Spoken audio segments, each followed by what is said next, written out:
নমস্কার বন্ধুরা, সোমপ্রিয়া কুকিংয়ে আপনাদের সবাইকে স্বাগতম। বন্ধুরা, আজকে আমি খুবই কম সময়ে এবং খুব সহজ পদ্ধতিতে মাংস রান্না করে দেখাবো। আর জুসটাও দেখতে পাচ্ছ কতটা ঘন হয়েছে। কোনো রকম মশলা কষানোর ঝামেলা ছাড়াই এটা আমি রান্না করে দেখাবো। দেখো, তার জন্য আমি এখানে 2টো টমেটো নিয়েছি এবং 3টে বড় সাইজের পেঁয়াজ কেটে নিয়েছি।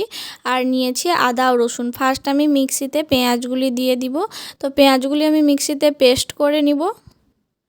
তো দেখো, আমি পেঁয়াজগুলি পেস্ট করে নিয়েছি।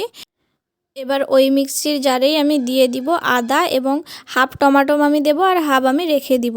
তো হাফ টমাটম দিয়ে দিচ্ছি আর দিয়ে দিচ্ছি এরকম 8টি শুকনো লঙ্কা। আর শুকনো লঙ্কা আমি আগে থেকে ভিজিয়ে রেখেছিলাম যাতে করে ভালো করে পেস্ট হয়ে যায়। আর শুকনো লঙ্কা এরকম আগে থেকে ভিজিয়ে রাখবেন যদি মিক্সিতে পেস্ট করেন। আর কোনো মশলার সাথেই লঙ্কাটিকে পেস্ট করবেন, না হলে কিন্তু লঙ্কাটা ভালো করে পেস্ট হয় না, খোলচা খোলচা হয়ে থাকে। তো দেখো, আমি একসঙ্গে আদা, টমাটম এবং লঙ্কা বেটে নিয়েছি। এবার এখানে আমি নিয়ে নিয়েছি 700 গ্রাম পরিমাণ মাংস। এবার এতে পরিমাণ মতো লবণ ও হলুদ দিয়ে দিয়েছি। এবার এতে আমি যে পেঁয়াজের পেস্ট করে রেখেছিলাম, ফার্স্ট পেঁয়াজের পেস্ট, তারপরে টমাটম, আদা এবং লঙ্কার পেস্টটি আমি দিয়ে দিব এবং ভালো করে মাখিয়ে নিব মাংসর সঙ্গে। আর এখানে আমি দিয়েছি সরিষার তেল। তো দিয়ে করে আমি ভালো করে মাখিয়ে 30 থেকে 40 মিনিট মতো রেখে দিব। এতটা সময় না রাখলেও হবে, 20 মিনিট মতো রাখলেই হবে। তো এবার আমি ফার্স্ট মাংসের জন্য আলু কেটে রেখেছিলাম, ওটাকে ফার্স্ট আমি তেলে ভেজে নিব।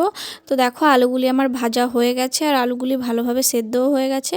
এবার কড়াইতে তেল দিয়ে আমি দিয়ে দিব অল্প পরিমাণ চিনি। চিনিটা এরকম ফুটতে শুরু করলে আমি রসুন দিয়ে দিব। রসুনটা কিন্তু মিক্সিতে পেস্ট করিনি, হালকা একটু থেতো করে নিয়েছিলাম। তো তেলে রসুনটাকে একটু ভালো করে ভেজে নেব। এই সময় কিন্তু উনুনের অথবা গ্যাসের আঁচ একটু কমিয়ে রাখবেন। এরপরে আমি যে কয়েকটা টমেটো ছিল ওইটা দিয়ে দেবো এবং একটু নেড়ে আমি যে মাংস সব মশলা দিয়ে মাখিয়ে রেখেছিলাম ওইটা দিয়ে দিব। এই রকমভাবে রান্না করলে কি হয়, মশলাটিকে কিন্তু আলাদাভাবে কষানোর প্রয়োজন হয় না, মাংসর সঙ্গে মশলাটাও কষা হয়ে যায় আর রান্নার সময়টা খুবই কম লাগে। আর এই সময় আঁচটা একটু মিডিয়াম রেখে অনবরত কিন্তু নাড়তে হবে, যেহেতু মশলাগুলোর সঙ্গে মাংসগুলোও কষানো হবে একসঙ্গে। তো অনবরত নাড়তে হবে, না হলে কিন্তু মশলাগুলো নিচে লেগে যেতে পারে।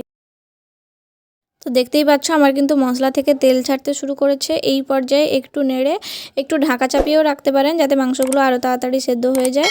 আমি এখানে ঢাকা দেইনি, অনবরত নাড়তে নাড়তে কিন্তু এটা সেদ্ধ হয়ে গেছে। আর আমি এখানে দিয়ে দিয়েছি ভেজে রাখা আলু। এবার আমি দিয়ে দিব এতে জল। যেহেতু আমি আলুগুলি আগেই ভেজে রেখেছিলাম, আলুগুলি কিন্তু ভালোভাবেই সেদ্ধ হয়ে গেছে আর আমার মাংসগুলো এখানে সেদ্ধ হয়ে গেছে। এবার উনুনের আঁচটা বাড়িয়ে দিব, একটা ফুট এলেই কিন্তু আমি এটা নামিয়ে নিব। আর আমি এতে দিয়ে দিয়েছি কিছু কারি পাতা ও গরম মশলা। আর জুসটা আপনারা দেখতেই পাচ্ছেন কতটা গাঢ় হয়েছে আর মাংসের কালারটাও খুব ভালো এসছে। এবং ভিডিওটি ভালো লেগে থাকলে প্লিজ চ্যানেলটিকে সাবস্ক্রাইব করে দিবেন আর লাইক, কমেন্ট, শেয়ার করতে ভুলবেন না।